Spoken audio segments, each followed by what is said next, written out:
दिगंबर अवस्थेत राहतात, कधी वस्त्र नाही धारण करत, स्वर्ण असे चुंबित असे मोठमोठे नख आहे त्यांचे आणि स्वर्ण कांतीचे असे केस आहे आणि त्रिपुंड धारण करतात म्हणे. आपले गुरुनी सांगितलेले लक्ष्मी मॅच झाले म्हणे. आले वरखेडला, पाहिलं तर साक्षात सद्गुरू आडकोजी महाराज समाधी लावून बसले होते. जसं दर्शन झालं की अशुद्ध ज्ञान शंकरगिरीच्या हृदयामध्ये प्रकट झालं आणि रडायला लागले. म्हणे बाबाजी, तुमच्यासारखा अधिकार मला केव्हा होईल, तुमच्यासारखं मी केव्हा होईल. आडकोजी बाबा हसले.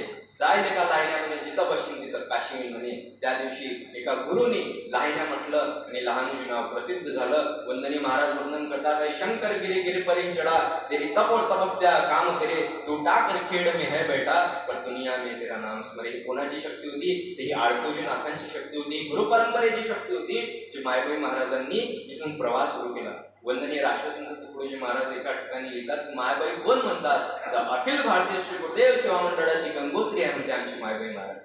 आमच्या अखिल भारतीय श्री गुरुदेव सेवा मंडळाची गंगोत्री आहे, तिथून आमच्या अखिल भारतीय श्री गुरुदेव सेवा मंडळाचा प्रवाह सुरू झाला, ते म्हणजे आमच्या मायबाई महाराज.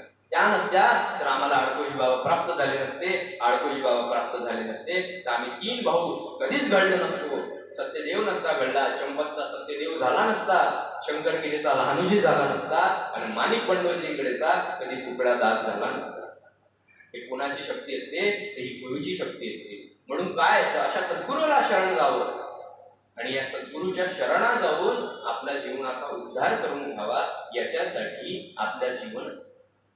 वंदनीय महाराजांनी फार ठिकाणी आडकोजी बाबांचा असा उल्लेख केलाय की तुम्ही कोण होते. वंदनीय महाराजांनी 16-16, 18-18 चरणाचे अभंग भजन आडकोजी बाबांवर लिहिले. ते आता सांगायला गेलो एवढे प्रमाण आहे. धन्य धन्य भाग्य, धन्य धन्य वरखेडवासी, जिथे प्रगटले अविनाशी. आडकोजी बाबांची एवढी स्तुती वंदनीय महाराजांनी केली आहे, मायबाई महाराजांचं एवढं वर्णन केलंय, ते सांगता सांगता संपत नाही.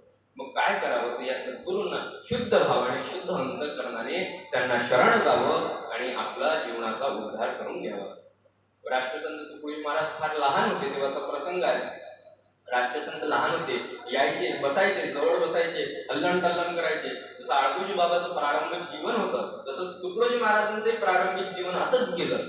हल्लण टल्लण करणं, इकडे तिकडे फिरणं, पण सद्गुरू जवळ जाणं, सद्गुरूचा सत्संग आहे ना, ते आडकोजी बाबाजवळ बसणं. आडकोजी बाबाला ताट यायचं वरखेडमध्ये, ते थोडंसं खाणं आणि उरलेलं ताट आपल्या शिष्याला देऊन देणं, तुकडोजीला देऊन देणं. असा हातातला तुकडा तोडायचा आणि तुकडा तुकडा करून हे करायचं, घे घे घे.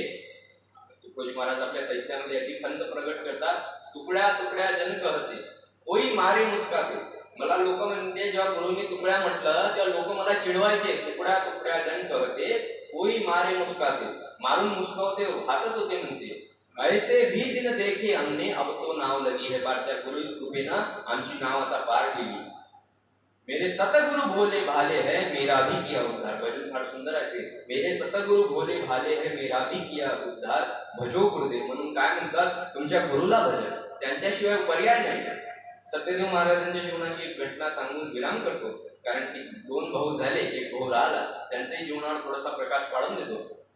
त्यांच्या आईला पुत्र नव्हतं, दाम्पत्य निपुत्र होतं. आडकोजी बाबा जवळ गेले आई बाबा आणि म्हणाले, बाबा आम्हाला पुत्र नाही, तुम्ही मायबाईला आंबा चाटला, म्हणजे मंजुळा मातेला आंबा चाटला आणि तुकडोजी बाबांचा जन्म झाला, तसं आम्हाला काही प्रसाद द्या, आम्हाला पुत्र प्राप्त व्हावं. जाय म्हणे, तुला पोट्ट होईल म्हणे. असं आडकोजी बाबांचे पिसाट शब्द होते. आले घरी, 9 महिने झाले, गर्भरत्न प्राप्त झालं, पुत्ररत्न प्राप्त झालं, पुत्र वाढलं, 10-12 वर्षात पोट झालं. बोलायचं नाही, काय करायचं? ज्यांनी पुत्र दिला त्यांच्याच जवळ सत्यदेव बाबाला चंपतला घेऊन गेले. म्हणे, बाबाजी पोरग दिलं म्हणे, पण हे पोट्ट बोलतच नाही म्हणे, काय करावं म्हणे, याचं हे बोलतच नाही म्हणे. आडकोजी बाबा हसले. म्हणे, तुला पोरग पाहिजे होते म्हणे, बोलणारं पोरग तू सांगितलं नाही म्हणे, सांगितलं असतं तर बोलणारं दिलं असतं म्हणे. बरं म्हणे, आता काय करावं म्हणे? बाबाजी असं काहीतरी करा म्हणे, याचं लग्न नाही होणार ना म्हणे, याचं काहीच नाही होणार ना म्हणे, या बोलतच नाही म्हणे बाबाजी. मग बाबाजी डोक्यावर हात ठेवला. जायले का म्हणे, असं गालावर चापट मारली, डोक्यावर हात ठेवला आणि जायले का म्हणे, जे बोलशील ते सत्य होईल म्हणे. त्या दिवशी पहिले शब्द सत्यदेव महाराजांच्या मुखातून निघाले, ओहम सोहम सद्गुरू आडकोजी बाबा की जय. आणि हे सद्गुरूंचे शब्द, ही सद्गुरूंची ताकद होती, ती आडकोजी बाबांची ताकद होती. ती कोणाकडून प्राप्त झाली? तर ती प्राप्त झाली ब्रह्मवादिनी मायबाई महाराजांकडून. तेव्हा जर ब्रह्म साक्षात्कार घडून नसता आणला तर ना वरखेड प्राप्त झालं असतं, ना तुकडोजी महाराज प्राप्त झाले असते आम्हाला, ना लहानोजी महाराज प्राप्त झाले असते, ना सत्यदेव महाराज प्राप्त झाले असते. आज हे जे वैभव अखिल भारतीय श्री गुरुदेव सेवा मंडळाचं आमचं जे वैभव दिसत आहे, जे लहानोजी बाबांचं क्षेत्राचं वैभव दिसत आहे, जे सत्यदेव बाबांचं जे संस्थेचं वैभव दिसत आहे, हे सर्व वैभव मायबाई महाराजांच्या कृपा प्रसादाचं फळ आहे. त्यावेळी जर मायबाई महाराजांनी सद्गुरू आडकोजीनाथांना बांगड्या विकू दिलं असतं, म्हणजे जायले का तू चिडवत ना नाही करते उद्धार विक बांगड्या आयुष्यभर, काय झालं असतं? काहीच नसतं झालं.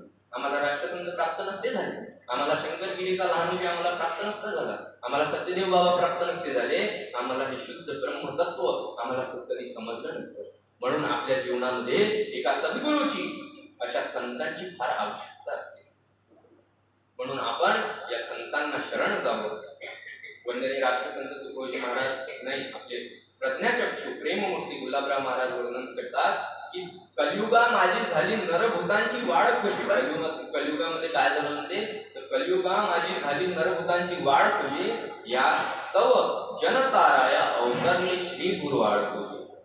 अवतार कार्य कशासाठी आहे, तर आपल्या तुमच्या माझ्या आपण जे नरमूड आहे आपल्याला नराचा नारायण करायसाठी या सद्गुरुनाथांचा अवतार. आणि या सद्गुरुनाथांना शरण जाऊन आपण आपल्या जीवनाचा उद्धार करावा, एवढंच बोलतो आणि करुण त्रिपदीने आपल्या भाषणाचा शेवट करतो. वंदनीय महाराजांच्या शब्दात शेवट करतो. तुम्हारा ऊंचा है दरबार, कली में तेरो ही आधार, प्रगट हो गए संत अवतार, भक्त का करते बेड़ा पार, नाम जो जपे तुम्हारा यार, जन्म नहीं आवे बारंबार, दीन हम द्वार तुम्हारे आए, चरण पर शीश धरे तकताए, कृपा करनाथ दीन के तार, तुम्ही होती तुम्हारू अर्ज तुकड्या के भवर की, दया गण सद्गुरु सुकट कर की. हे आडकोजी बाबांवर लिहिलेल्या आरतीतले शेवटचे कडवे. झालेली सेवा आपल्या सर्वांच्या चरणी व्यक्त करतो. आज आमचे मोठे बाबा पूज्य माणिकदादा बिलोरकर त्यांची काही कारणास्तव इथे उपस्थिती राहू नाही शकली, म्हणून त्यांनी मला म्हटलं की अभि तू जा.